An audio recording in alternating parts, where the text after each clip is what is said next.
Vat, why ancient humans were terrified of the dark. A scream cuts through the African savanna. Shrieks echo across the grassland as shadows lengthen. A young hunter doesn't return to the fire before sunset. His tribe waits. They watch the darkness swallow the horizon, and they know something he doesn't. The night isn't empty. For millions of years, our ancestors lived in fear. Not of starvation, not of cold, but of what hunted them when the sun disappeared. This is the story of why darkness became humanity's oldest enemy, and what it cost us to survive it. When the sun drops below the horizon, something primal wakes inside us. That feeling isn't random. It's encoded in your nervous system. It's the echo of a threat so real, so consistent, that it shaped human behavior for 200,000 years. Our ancestors didn't just fear the dark. They were built to fear it. Here's why. Early humans were terrible at night hunting. Our eyes are weak in low light. We can't see in infrared like a snake. We can't hunt by sound alone like an owl. We're clumsy in darkness. We trip. We get lost. We become prey. But the creatures hunting us, they were perfected for it. The African lion has eyes 6 times more sensitive to light than yours.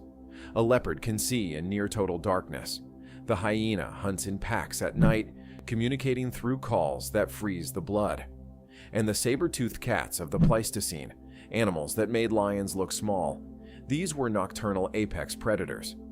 Our ancestors were on the menu. Archaeological evidence from caves across Africa and Europe tells us something stunning. Early humans slept during the day more than we do now. They were awake at night, not by choice, by necessity. They had to keep the fire burning. Fire wasn't just warmth. Fire was a boundary, a wall of light that said, "Don't cross here." A lion won't charge a wall of flame. A hyena won't approach a human holding a burning branch. Fire created a small circle of safety in an infinite darkness full of teeth. But fire required constant attention. Someone had to feed it. Someone had to stay awake. That meant rotating watch, hour after hour in the dark, watching the flames, listening to every sound, knowing that if the fire died, death came with it. This wasn't paranoia. This was math. Paleontologists have found human remains in caves across Europe with claw marks, bite marks, evidence that our ancestors were dragged from their shelters and killed by cave bears, saber-toothed cats, and hyenas. They were hunted inside their homes. The darkness wasn't a place to rest. It was an arena where predators held the advantage, and our ancestors knew it. The human brain responded to this pressure with something remarkable: hypervigilance, a state of constant alertness. Your amygdala, the fear center of your brain, would have been firing constantly. Every rustle became a predator. Every shadow, a threat. Every distant sound, a reason to grip your weapon tighter. This wasn't weakness. This was survival. But there's a cost to living in constant fear. Sleep deprivation changes the human mind. It makes you paranoid. It sharpens your senses, but dulls your judgment. It makes you see threats that aren't there. Early humans didn't just fear real predators at night. They feared imagined ones too. And that's where something strange happened. In the darkness, with exhaustion setting in and fear climbing, the human imagination became a weapon.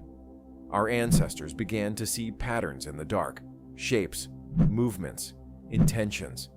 They created stories about what lived in the night: spirits, demons, creatures that defied the laws of the waking world. These weren't irrational fears. They were coping mechanisms. By naming the darkness, by creating explanations for the terror they felt, they made it manageable. The darkness became less an unknown and more a known enemy. And humans are better at fighting known enemies. This is why almost every ancient human culture developed night rituals, chants, ceremonies, fires that burned all night, not just for practical protection, but for psychological protection. The ritual said, "We have power here. We have control." They didn't, but believing it helped them survive. Archaeological evidence shows us something else too. Early human settlements were built around fire pits, not randomly.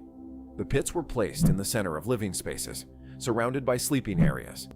The entire village arranged itself around that single source of light and warmth.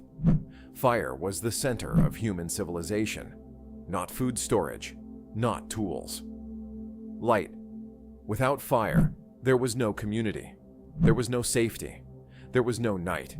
This dependency on fire shaped human society in ways we still don't fully understand. It forced humans to cooperate. Someone had to tend the fire.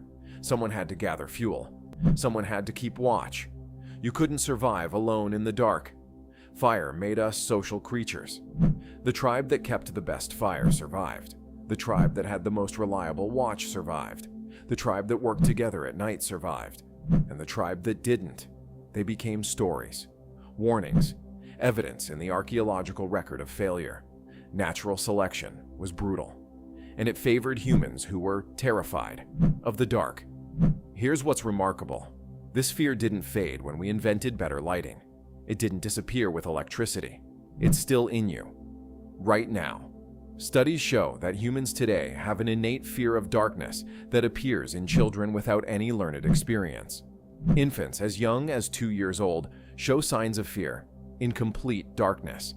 They haven't been taught this. It's not cultural. It's biological. Your brain is still running the same software it ran 200,000 years ago. The software that kept your ancestors alive. The darkness still triggers the ancient systems. Your pupils dilate. Your heart rate increases. Your hearing sharpens. Your fight or flight response activates. You're ready for a predator that hasn't existed for 10,000 years. But your body doesn't know that. This is why insomnia is so common, why nightmares are so vivid, why horror movies work so well in the dark, why we feel safer with a nightlight, why we leave doors unlocked in the day but lock them at night, why we're still afraid of the dark even though we're surrounded by light switches and smartphones. We're not afraid of the dark itself. We're afraid of what our ancestors learned to fear in the dark, and that fear kept them alive long enough to become us. The young hunter who didn't return to the fire before sunset, he didn't make it home. The tribe found his remains the next morning, signs of a big cat, signs of struggle, signs of a death that came in darkness. His death became a lesson. Come back before dark. Keep the fire burning. Never be alone in the night. These weren't suggestions. They were survival laws, and they were so effective that they're still hardwired into your brain. The darkness wasn't just dangerous for early humans.